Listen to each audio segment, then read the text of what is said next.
हे दोस्तों, welcome to the tech design study. तो पिछले कुछ लेक्चर में हम लोगों ने एक प्लास्टिक कंपोनेंट के बारे में देखा था जिसको हम लोगों ने डिजाइन समझा था, राइट।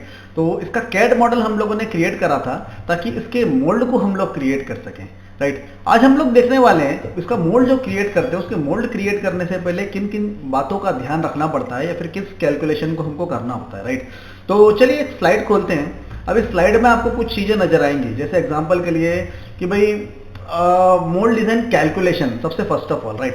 अब यहाँ पर एक लाइन लिखी हुई है, first step before start the mould design in CAD software, कि भाई जब हम लोग मोल्ड डिजाइन करते हैं कैड सॉफ्टवेयर के अंदर तो उस कंपोनेंट के बारे में क्या जानकारी चाहिए और उसके पहले हमारे पास क्या क्या इंफॉर्मेशन होनी चाहिए, राइट। तो सेकंड स्लाइड पे हम लोग चलते हैं। तो point two remember before start the design of the mould, कुछ पॉइंट्स हैं जो हमको याद रखने होते हैं, राइट। सबसे पहले मैंने आपको कई बार बताया है कि भाई जब भी मोल्ड को डिजाइन करो ना किसी कंपोनेंट के लिए तो उसको ध्यान से क्या करो, देखो, सिर्फ देखना है। इसलिए मैंने यहाँ पर एक आंख लगा दी है भाई, तो आप ध्यान रहे ताकि कि भाई हमको देखना है ध्यान से, है ना, सब जगह से देखो भाई।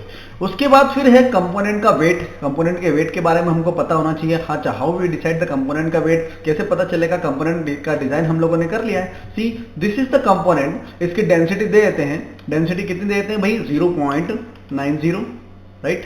पॉइंट दे देते हैं यहाँ पर ग्राम पर सेंटीमीटर क्यूब। यहाँ पर क्लिक करा और ओके कर देते हैं। और सी द मास, मास कितना है इसका, तो भाई इसका मास है 224 ग्राम। 224 ग्राम मतलब 224 ग्राम का कंपोनेंट है भाई ये, ठीक है। इसकी वॉल थिकनेस जो है वो है 1.5 की, ठीक है। 1.5 की इसकी वॉल थिकनेस है, तो ये चीज मैंने मेंशन कर दी है, राइट। चलिए तो एक काम करते हैं।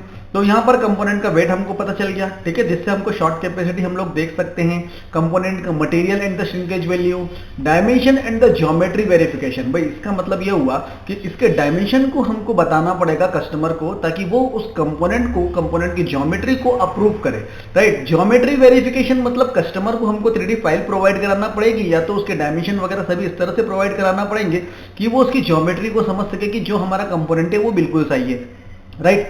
तो एक काम करते हैं, ये जो आपको दिख रहा है कंपोनेंट, इसकी हम लोग क्या करेंगे, ड्राफ्टिंग करेंगे। तो मैं इसकी ड्राफ्टिंग आपको जरा शो करता हूं कि इसकी ड्राफ्टिंग किस तरह से रहेगी, राइट। चलिए देखिए, this is nothing but this is the drafting for the component. यहां पर जो आपको दिख रहा है ये जो है इसका टॉप व्यू है, राइट। ये इसके कुछ हम लोगों ने डिटेल व्यू बनाए हैं जिसके अंदर इसके कुछ डायमेंशन पता चलेंगे कि भाई यहां से लेकर यहां तक का इसका डायमेंशन कितना है और ये डायमेंशन किस में रहेगा, ये सभी चीजें। For example this is the control feature frame, ठीक है। कंट्रोल फीचर फ्रेम ये परपेंडिकुलर दिया है हम लोगों ने, राइट, डेटम ए और डेटम बी के साथ। वेयर इज द डेटम ए, यहाँ पर ये डेटम ए है और यहाँ पर ये डेटम बी है, ठीक है। और सभी डायमेंशनों को हम लोगों ने यहाँ पर क्या किया है, मेंशन किया है। और ये जो ड्राइंग रहेगी हम लोग पीडीएफ में कस्टमर को प्रोवाइड कराएंगे, राइट। सी यहाँ पर ये कुछ डायमेंशन हम लोगों ने दिए कि यहाँ से लेकर यहाँ तक की जो डिस्टेंस रहेगी ना वो इतनी रहेगी कि 5.5 रहेगी, और माइनस में टॉलरेंस रहेगा कि 0.1, लेकिन प्लस में 0 तक रहेगा, राइट। तो ये चीज हम लोगों को मेंशन करनी है। तो this is nothing but complete drafting और the dimension of the component, ठीक है। जो ज्योमेट्री को और डायमेंशन को क्या करेंगे, वेरीफाई करेंगे, राइट। उसके बाद है मोल्डिंग मशीन अवेलेबल। जो मोल्डिंग मशीन है वो पूछना पड़ेगा कस्टमर से कितनी टन की मशीन अवेलेबल है। जैसे एग्जाम्पल के टन कैलकुलेशन के लिए हमको जरूरत पड़ेगी ना कि भाई 150 टन की मशीन अवेलेबल है, तो डिपेंडिंग अपॉन द 150, यहाँ पर हमको पता है कि इंजेक्शन प्रेशर जो है 150 का मैक्सिमम 250 मेगापास्कल होता है, राइट। कंपोनेंट का हम लोग क्या निकालेंगे, प्रोजेक्टेड एरिया निकालेंगे, राइट। टनेज कैलकुलेशन से हम लोग उसको निकाल लेंगे, ठीक है। जो अब चलो इसको टनेज कैलकुलेशन से जरा निकाल के देखते हैं। और मैं जरा एक काम करता हूं, यहाँ पर इसके अंदर जाते हैं और इसका निकालते हैं प्रोजेक्टेड एरिया क्या निकलने वाला है, राइट। तो देखो यहाँ पर जरा प्रोजेक्टेड एरिया, तो कैलकुलेट एरिया एंड क्लिक करते हैं। स्पेसिफाई प्लेन ले लेते हैं भाई एक। See where is the specify plane, कहीं पर भी ले लो भाई। यहाँ पर मैंने स्पेसिफाई प्लेन ले लिया एंड क्लिक करके इसको ओके कर दिया। तो यहाँ पर मेरे पास कुछ एरिया आएगा इस कंपोनेंट के लिए, देखते हैं कितना एरिया आएगा, राइट, ठीक है। तो यहाँ पर मेरे पास कितना एरिया आया भाई, ये आया है करीब 84,000 एरिया आया है इन mm स्क्वायर, है ना। ये मेरे पास mm स्क्वायर में एरिया है। तो इसको मैं क्या करूंगा, इसको मैं इंजेक्शन प्रेशर से मल्टीप्लाई करके 1 लाख से मैं डिवाइड करूंगा और उसके बाद मुझे क्या मिलेगा, उसके बाद मुझे मिलेगा कि वो मशीन में ले सकता हूं कि 150 टन की मशीन उसके लिए एप्लीकेबल है कि नहीं, right. With the 10% factor of safety मुझे पता चलेगा proper tonnage calculation for the component, ठीक है। शॉर्ट कैपेसिटी के लिए हम लोग क्या करेंगे, वेरिफिकेशन करेंगे। जैसे एक शॉर्ट कैपेसिटी में अगर 150 टन की मशीन का शॉर्ट कैपेसिटी जो होता है, सॉरी यहाँ पर 150 150 लिखना है तो 150 लिख देते हैं, 1 मिनट। ठीक है, तो 150 टन की मशीन का जो शॉर्ट कैपेसिटी होता है वो 350 ग्राम होता है, राइट। तो ये यहाँ पर कितने ग्राम का है भाई, ये 224 ग्राम का है। इसका मतलब आसानी से हम लोग 350 ग्राम में 224 को भर सकते हैं, राइट। इसका मतलब ये क्या हुआ, ये वेरिफिकेशन कर रहे हैं हम लोग फॉर द कंपोनेंट कि भाई हम लोग उसके लिए उतने टन की मशीन में हम लोग उसके मोल्ड को लगा पाएंगे या नहीं लगा पाएंगे, राइट। अब उसके बाद देखो मोल्डिंग मशीन का डाटा भी हमको चाहिए रहता है, राइट। तो मैं एक काम करता हूं, यहाँ पर देखिए मोल्डिंग मशीन का डाटा भी हमको चाहिए रहता है। तो यहाँ पर ये जो आपको दिख रहा है, this is nothing but this is the tie bar distance, this is the minimum mould height and this is the maximum mould height. ये वाला डाटा हमको चाहिए रहेगा, राइट। तो ये चीज हमको मशीन के कैटलॉग से मिलेगी, ठीक है। तो देखिए जरा, ठीक है, ये चीज आपको समझ में आया। उसके बाद है रनर का डायामीटर, ठीक है। अब भाई यहाँ पर रनर का डायामीटर तो हम लोग इस्तेमाल नहीं करने वाले। ये वाला जो कंपोनेंट हमारे पास है ना, इसके लिए हम लोग क्या इस्तेमाल करेंगे, इसके लिए पिन पॉइंट गेट का इस्तेमाल करेंगे, राइट। तो पिन पॉइंट गेट का इस्तेमाल करेंगे इन द सेंस, अगर मैंने बोला कि भाई ये मेरा कोल्ड रनर है लाइक दिस, तो मेरे पास क्या रहेगा, यहाँ पर इस तरह से एक मैं क्या बनाऊंगा, गेट बनाऊंगा लाइक दिस, और यहाँ पर भी मैं इस तरह से गेट बनाऊंगा। अभी बड़ा लग रहा है दिखने में, लेकिन कोई दिक्कत नहीं, हम लोग इसको कम कर देंगे, राइट। ठीक है, तो अगर मैं इसको थोड़ा सा जूम करता हूँ तो 2 गेट लगेंगे यहाँ पर, राइट।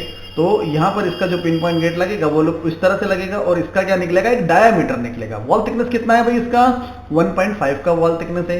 मल्टीप्लाई मैं किससे करूंगा भाई, 1.5 का वॉल थिकनेस है, 0.7 for the n value of the plastic, right. तो यहाँ पर मैं देखता हूँ कि मेरे पास कितना वैल्यू मिलेगा, अबाउट टू 1 mm। तो 1 mm का क्या रहेगा, इसका डायमीटर रहेगा, right, for the pin point gate. ठीक है, तो यहाँ पर हम लोग पिन पॉइंट गेट का इस्तेमाल करने वाले हैं, और रनर का डायमीटर भी कैलकुलेट होगा depending upon the runner calculation, ठीक है, कैलकुलेशन के ऊपर। ठीक है, तो पिन पॉइंट गेट का यहाँ पर हम लोगों ने लिख दिया है, राइट। गाइड पिलर का कैलकुलेशन कब डिपेंड करेगा, जब इसका कंप्लीट मोल्ड बन जाएगा। स्प्रिंग का सिलेक्शन अगर रिक्वायर्ड है तो हम लोग यहाँ पर लेंगे, लेकिन अगर इसको रिक्वायर्ड नहीं है तो नहीं लेंगे, राइट। तो इन चीजों को हमको ध्यान में रखना है जब भी हम लोग मोल्ड को डिजाइन करते हैं, ठीक है। तो ये जो कंपोनेंट है, इस कंपोनेंट के लिए हमको इन चीजों का ध्यान रखना है, ठीक है। अब यहाँ पर मोल्डिंग मशीन अवेलेबल के बारे में हम लोगों ने बता दिया कि भाई मोल्डिंग मशीन इतने की है। यहाँ पर एक और पॉइंट है, production rate for the bomb. अब भाई प्रोडक्शन रेट मतलब क्या हुआ कि कितने कंपोनेंट इसमें से निकालना है। ये बॉम्ब के लिए क्यों इंपॉर्टेंट है, वाई, क्यों इंपॉर्टेंट है, इसका मतलब ये है कि जब प्रोडक्शन रेट होगा तो इसके अंदर जो मटेरियल लगेगा ना, जो भी मटेरियल ब्लॉक लगेगा वो महंगा मटेरियल लगेगा। For example P20 C45 material के ब्लॉक लगेंगे, या फिर आप बोल सकते हो कि भाई इसका मोल्ड जो रहेगा वो हैवी बनेगा, अच्छा बनेगा, राइट। तो भाई बॉम्ब बिल ऑफ मटेरियल ये डिसाइड करेगा कि इसकी कॉस्टिंग कितनी होगी, इसकी कॉस्टिंग कितनी होगी। जितनी ज्यादा जब महंगा मटेरियल लगेगा, जितना ज्यादा इसके अंदर मशीनिंग रहेगी, जितने ज्यादा इसके अंदर इंसर्ट्स रहेंगे, या फिर जितनी ज्यादा मशीनों का इस्तेमाल होगा, राइट, उतना ज्यादा हमारा बॉम्ब बड़ा होगा, साथ ही साथ कॉस्टिंग इसकी ज्यादा होने वाली है, राइट। तो फॉर कंट्रोलिंग द कॉस्टिंग हम लोग बॉम्ब को पहले से प्रिपेयर करते हैं, ठीक है। तो ये डिजाइनर ही देता है भाई, तो डिजाइनर को ही ये चीज प्रिपेयर करना होती है। दिस इज द 4 पॉइंट जो मैंने आपको 4 पॉइंट के बारे में आपको बताया है, which is the very important, right. जब भी आप कभी किसी कंपोनेंट के लिए मोल्ड को डिजाइन करोगे तो ये 4 पॉइंट आपको ध्यान में रखना जरूरी है। नेक्स्ट जो वीडियो रहेगा,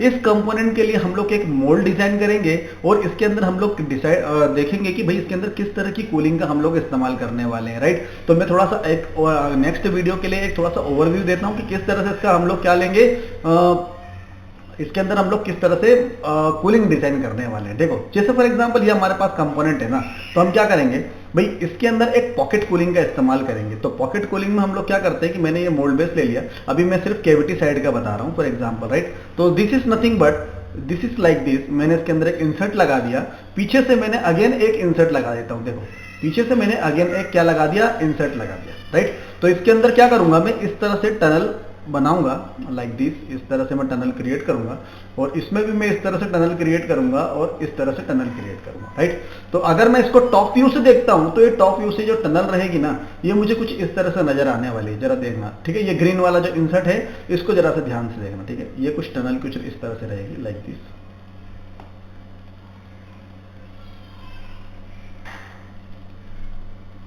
ठीक है। ये कुछ इस तरह से रहेगी, इसको मैं टोटल पूरी तरह से कंप्लीट कर देता हूं फॉर एग्जांपल लाइक दिस, ठीक है। तो इसके अंदर जो पानी जो रहेगा या वाटर रहेगा वो किस तरह से सर्कुलेट होगा लाइक दिस, कि भाई यहां से मैं क्या करता हूं, इसको एंट्री पॉइंट देता हूं, और this is nothing, this is the exit point. तो यहां से रहेगा इनलेट, और ये यहाँ से मूव करेगा और ये स्लॉट पूरी तरह से भर जाएगा और ये इस तरह से यहाँ से एग्जिट हो जाएगा। तो इस तरह से हम लोग पॉकेट कूलिंग का इस्तेमाल करने वाले हैं इनटू दिस मोल्ड डिजाइन, इस मोल्ड डिजाइन के अंदर, राइट। तो ये नेक्स्ट लेक्चर में हमारा कंप्लीट मोल्ड डिजाइन रहेगा, हो सकता है बड़ा लेक्चर भी हो सकता है और 2 पार्ट में भी मैं इसके लेक्चर को क्रिएट कर सकता हूं। अगर आपको प्लास्टिक मोल्ड डिजाइन का कंप्लीट कोर्स करना है तो भाई प्लास्टिक मोल्ड डिजाइन का कोर्स को आप ज्वाइन कर सकते हो। नेक्स्ट मंथ से 1 तारीख से वो स्टार्ट हो रहा है, राइट। और इसके अंदर आपको 30 रिकॉर्डेड लेक्चर्स मैं प्रोवाइड कराता हूं जिसमें कंप्लीट बोल सकते हो कंप्लीट लेक्चर्स और कंप्लीट थ्योरी एंड कैलकुलेशन और डिजाइन अवेलेबल होता है, साथ ही साथ with the study material in PDF format. And again एक और चीज भाई, इसके अंदर क्या है 15 लेक्चर्स और होते हैं आपके, जो कि होते हैं डाउट सेशन, ठीक है, डाउट सेशन जिसके अंदर हम लोग डिजाइन को सीखते हैं पूरी कंप्लीट तरीके से, ठीक है। तो 30 + 15 आपको 45 लेक्चर्स जो कि 1 आवर के होते हैं या फिर वह 1 घंटे से ज्यादा के लेक्चर्स होते हैं, तो ये मैं आपको प्रोवाइड कराता हूं कंप्लीटली, और जिसके अंदर 15 डेज की लाइव लेक्चर भी रहते हैं, ठीक है। तो आप प्लास्टिक मोल्ड डिजाइन का कोर्स ज्वाइन कर सकते हो भाई, ठीक है। तो यहाँ पर देखते हैं भाई, ये चीज हम लोगों ने देखा है, इसके बारे में आपको समझ में आया होगा कि भाई हम लोग किस तरह से प्लास्टिक कोई भी कंपोनेंट है उसके लिए हम लोग जब डिजाइन करते हैं मोल्ड डिजाइन को, तो क्या क्या चीजें हमको ध्यान में रखनी होती है और क्या क्या चीज कंसिडर करना पड़ती है, राइट। तो इसको मैं स्लाइड को एक बार फिर आपको शॉर्ट में बताता हूँ किस तरह से करेंगे। देखो, ठीक है, component weight, component material shrinkage, right, dimension and the geometry verification from the customer hand, moulding machine available and the production rate for the bomb, ठीक है। टनेज कैलकुलेशन जरूरी होता है, short capacity is very important, moulding machine data, जो भी हमको moulding machine data चाहिए वो मोल्डिंग मशीन डाटा लगेगा भाई उसके लिए, रनर का diameter and the gate selection, ठीक है। Guide pillar calculation if required, वो जो कि हमको लगेगा ही, लेकिन हमारा जब मोल्ड कंप्लीट हो जाता है ना तब हम लोग गाइड पिलर कैलकुलेशन करते हैं, right. Mould in the sense mould base complete हो जाएगा तब हमको वेट मिलेगा उसका, राइट, ठीक है। और स्प्रिंग सिलेक्शन इफ रिक्वायर्ड, ठीक है। तो भाई आप, ठीक है, तो आप keep watching and learn skills, subscribe कर सकते हो चैनल को, राइट, और शेयर कीजिए, राइट, ठीक है। नेक्स्ट लेक्चर में मिलते हैं दोस्तों, तब तक के लिए बाय।